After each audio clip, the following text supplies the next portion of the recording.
ఇలా ఒక ఓపిక లేనోడు తెలివి లేనోడు ఈ రాష్ట్రాన్ని పరిపాలిస్తున్నాడు. మీరు చూస్తున్నారు. ముఖం బాగాలేక వెనకటి కూడా అద్దంబల కొట్టిండట. గట్లున్నది రేవంత్ రెడ్డి కథ. నడపశాత అయితే లేదు. అప్పుడేమో అడ్డమైన అబద్ధాలు చెప్పిండు, గద్దెనెక్కి కూర్చున్నాడు. ఇలా నడపశాతం అయితే లేదు. తెల్లారులేస్తే కేసీఆర్ని తిట్టుడు తప్ప ఇంకొక పని శాత కాదు. 2 ఏళ్లలోనే రేవంత్ రెడ్డి వచ్చినాక 2,50,000 కోట్లు అప్పు చేసిండు. 2,50,000 కోట్ల అప్పు. ఒక్క కొత్త ఇటుక పెట్టిండా ఎక్కడన్నా? ఓ కాలువ తవ్విండా? ఓ చెరువు మంచిగా చేసిండా? రైతు బంధు 2 సార్లు ఎగ్గొట్టిండా లేదా? గదే 10,000 అది 2 సార్లు ఎగ్గొట్టిండు. ముసలోళ్ళకు 4,000 ఇస్తా అన్నాడు. ఆ 2,000 కూడా 2 నెలలు ఎగ్గొట్టిండు. నేను ముందే చెప్పిన, అందుకే తులం బంగారం ఇస్తా అని చెప్తే నేను ముందే చెప్పిన, అమ్మ వీళ్ళు బంగారం ఇచ్చేవాళ్ళు కాదు, మెడల పుస్తల తాడు ఎత్తుకపోయేటో లంగలు వీళ్ళని చెప్పిన. నిజంగా కూడా గదే చేసిండు.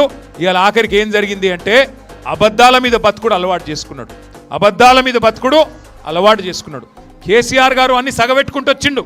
కరెంటు సగబెట్టిండు, మంచిళ్ళని సగబెట్టిండు, మన పల్లెటూర్లను సగబెట్టిండు, మన పట్టణాలను సగబెట్టిండు. వీడేమో ఎగబెడుతున్నాడు. అన్ని ఎగబెట్టుడు ఎండబెట్టుడు మొత్తం రాష్ట్రాన్ని పండబెట్టుడు తప్ప చేసిందేమీ లేదు.